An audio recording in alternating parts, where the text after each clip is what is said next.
Setelah kita menyaksikan daripada pertempuran tadi, sekarang kita lihat pertempuran tenis meja hari ini. Did you walk? Yeah, I did walk. It's a 3-hour walk. Yeah.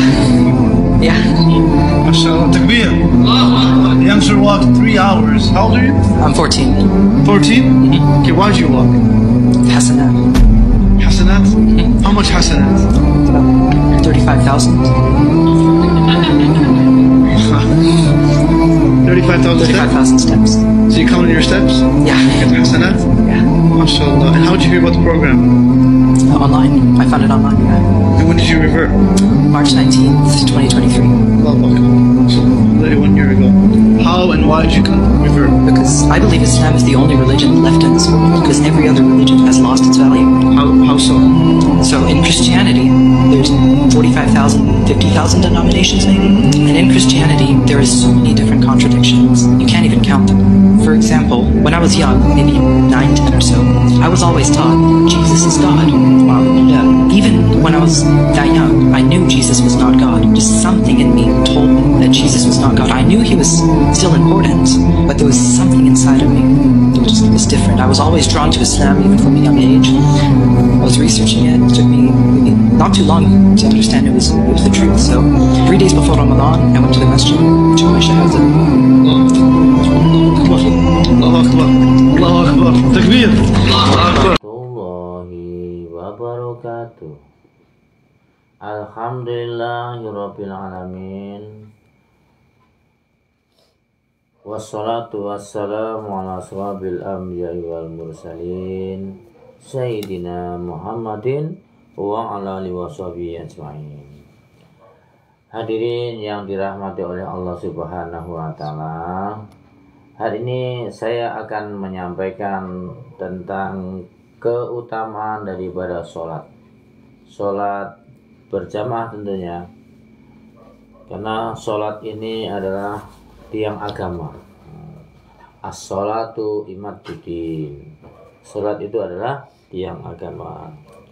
Keutamaan daripada sholat berjamaah, hadis riwayat Malik, Bukhari, Muslim, Tirmizi dan Nasai menyatakan bahwa Abdullah bin Umar radhiyallahu anhu berkata, Rasulullah SAW bersabda, sholat dengan berjamaah 27 kali lebih baik daripada sholat sendirian. Saya ulangi, sholat dengan berjamaah pahalanya 27 kali lebih baik daripada sholat sendirian. Apabila seseorang melaksanakan sholat dengan niat memperoleh pahala dari Allah Subhanahu wa taala, mengapa tidak melaksanakannya dengan cara berjamaah di masjid yang pahalanya dilipat gandakan menjadi 27 kali atau 28 kali? Mengapa kita begitu bodoh dengan melepaskan keuntungan yang 27 kali lebih besar dengan tambahan usaha sedikit? Tetapi tidak begitu banyak kaum muslimin yang menghiraukan keuntungan-keuntungan yang dijanjikan untuk amalan-amalan agama. Ini bisa terjadi karena kita kurang memperdulikan agama Allah Subhanahu wa taala serta janji-janji di akhirat. Sayang sekali kita lebih suka bekerja keras untuk mendapatkan keuntungan dunia dibandingkan daripada keuntungan akhirat nanti. Bahkan kita menganggap suatu kerugian apabila melaksanakan sholat berjamaah di masjid karena harus menutup toko atau tempat usaha karena khawatir merugikan perdagangan atau pekerjaan kita. Alasan-alasan seperti ini tidak akan menjadi halangan bagi mereka yang tertanam kebesaran Allah Subhanahu wa taala di dalam hatinya dan meyakini segala firman-firman Allah Subhanahu wa taala. Karena saking sayangnya Allah Subhanahu wa taala, maka ketika Rasulullah SAW Isra Mi'raj, ada perintah sholat yang begitu dahsyatnya. Perintah itu apa? Allah Subhanahu wa taala memerintahkan kepada Rasulullah untuk disampaikan kepada umatnya agar melaksanakan sholat itu 50 kali dalam satu hari. Bayangkan 50 kali, kalau kita 24 jam, berarti sekitar 1 jam, setiap 1 jam, berarti dibagi seperempat kita harus melaksanakan sholat. 24 jam kan 50 menit, 50 jam berarti ada 24. Berarti setiap minimal 1 jam itu melaksanakan 2 kali. Padahal hari ini saja, sholat yang dilaksanakan 5 kali, 5 waktu saja tidak mampu. Banyak yang tidak mampu. Kenapa Allah Subhanahu wa Ta'ala memerintahkan kita untuk melaksanakan sholat 50 waktu, 50 kali? Karena Allah Subhanahu wa Ta'ala sangat sayangnya kepada seorang hamba, sangat sayang kepada hambanya. Bagaimana ketika Allah Subhanahu wa Ta'ala menciptakan yang namanya neraka jahanam, neraka yang sangat luar biasa dahsyatnya, yang dalam mafhum hadis dikatakan bahwa 50 kali 69 kali kelipatan panasnya dibanding daripada api yang ada di muka bumi ini. Jadi seandainya orang yang kebakar di muka bumi ini, api yang paling panas di dunia ini, maka ketika dia dimasukkan ke neraka itu, mereka masih bisa, saking tidak ada apa-apanya dibandingkan daripada panas api neraka itu, mereka masih bisa tidur. Hari ini merasa panas sekali, tetapi di neraka itu lebih panas lagi, 69 kali lipat daripada panas yang ada di dunia ini. Maka Allah Subhanahu wa Ta'ala ketika menciptakan daripada neraka jahanam ini, Allah Subhanahu wa Ta'ala mengutus daripada malaikat Jibril. Wahai malaikat Jibril, lihatlah keadaan neraka, bagaimana pendapatmu? Maka malaikat Jibril mengatakan, ya Allah, dengan neraka yang begitu panasnya seperti ini, maka sudah barang tentu tidak ada manusia pun yang akan berani masuk neraka, dan semua akan ingin masuk surga karena saking panasnya daripada neraka. Maka Allah hiasi daripada neraka itu, dihiasi dengan kemaksiatan, dengan kenikmatan yang sesat, dan dihiasi dengan perzinahan, dihiasi dengan pencurian, dihiasi dengan segala sesuatu yang berkait dengan hawa nafsu. Sehingga dengan sesuatu kemaksiatan yang selaras dengan hawa nafsunya, manusia menjadi mudah masuk neraka jahanamnya Allah Subhanahu wa Ta'ala. Begitu juga ketika Allah Subhanahu wa Ta'ala ciptakan daripada surga dengan segala semua kenikmatannya, maka malaikat Jibril dipanggil oleh Allah Subhanahu wa Ta'ala untuk apa? Untuk melihat keadaan daripada surga. Maka ketika malaikat Jibril melihat keadaan surga, maka ya Allah, pastilah semua orang senang dengan keadaan surga yang begitu nikmatnya, kenikmatan surga yang tiada taranya. Maka Allah Subhanahu wa Ta'ala hiasi surga itu dengan kesulitan-kesulitan, dengan adanya sholat, dengan adanya puasa, dengan adanya zakat, dengan adanya haji, dan segala macam. Semuanya berkaitan dengan sesuatu yang bertentangan dengan hawa nafsu. Bersedekah, manusia kerja, masa disuruh sedekah? Kan bertentangan dengan hawa nafsu. Pengennya orang itu disedekahi. Orang kerja capek-capek, kemudian dia bersedekah. Orang kerja capek-capek, disuruh zakat. Orang kerja capek-capek, disuruh haji. Ya kan? Orang kerja capek-capek, disuruh puasa. Nah, inilah halangan, rintangan-rintangan itu sehingga manusia itu tidak mampu masuk ke surga. Kenapa? Karena banyak orang yang gagal dalam hal ini. Mereka banyak yang tidak melaksanakan sholat. Mereka lebih senang bermaksiat. Padahal yang diciptakan oleh Allah SWT namanya api ini sangat panas sekali.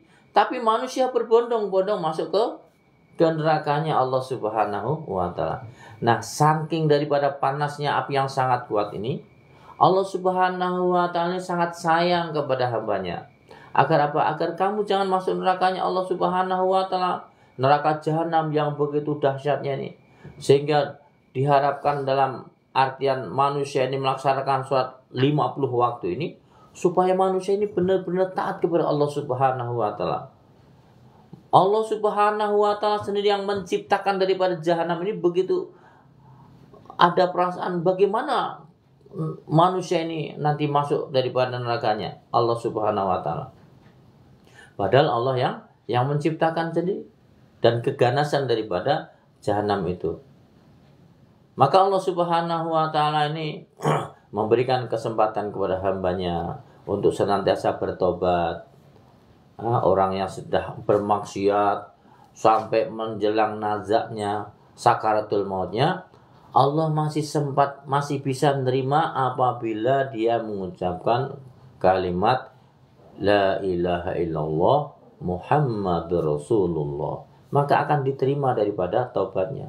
Kenapa? Dengan dia disiksa di neraka nanti, maka suatu masa dia akan masuk surganya Allah Subhanahu wa taala.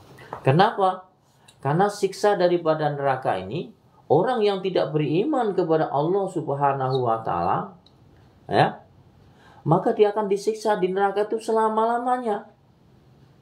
Kita bisa tidak membayangkan dipukul orang selama-lamanya?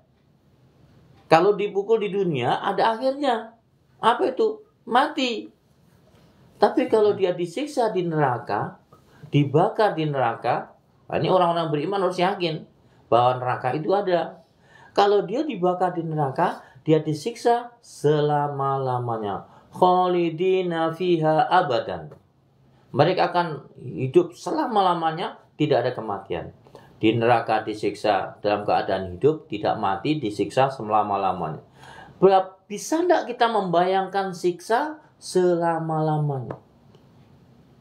Kalaulah hari ini, hari rahimakumullah, kalaulah hari ini kita disiksa, atau kalaulah hari ini orang yang paling kaya, pasti pernah mengalami sakit. Orang yang paling kaya pernah mengalami sedih, ya kan? Orang yang paling kaya pernah ngalamin kesusahan-kesusahan juga. Meskipun tidak sesusah daripada orang miskin. Orang miskin juga, orang yang paling miskin di dunia ini, pasti dia pernah mengalami senang. Senyum, ya kan. Kenikmatan makan nasi satu piring, betapa nikmatnya, terasa senang. Pernah dia gembira. Semiskin-miskinnya orang yang hidup di dunia, dia pernah mengalami senang. Meskipun sedih banyak, tapi senangnya pernah. Tetapi semuanya itu pasti akan berakhir. Berakhirnya kemana? Berakhirnya adalah ketika dia meninggal dunia, maka berakhirlah daripada kesusahan dia. Orang yang kaya, kapan berakhirnya? Ya berakhirnya ketika dia mati. Kalau orang yang beragama Islam, hari ini miskin, maka kemiskinan itu akan dengan sendirinya akan habis manakala mati, dan ketika dia beriman kepada Allah Subhanahu wa taala, maka kenikmatan itu akan dinikmati dari mulai dia dalam kubur, kemudian hari kiamat, kemudian yaumil mahsyar. Yaumil mahsyar itu adalah sekumpulan manusia.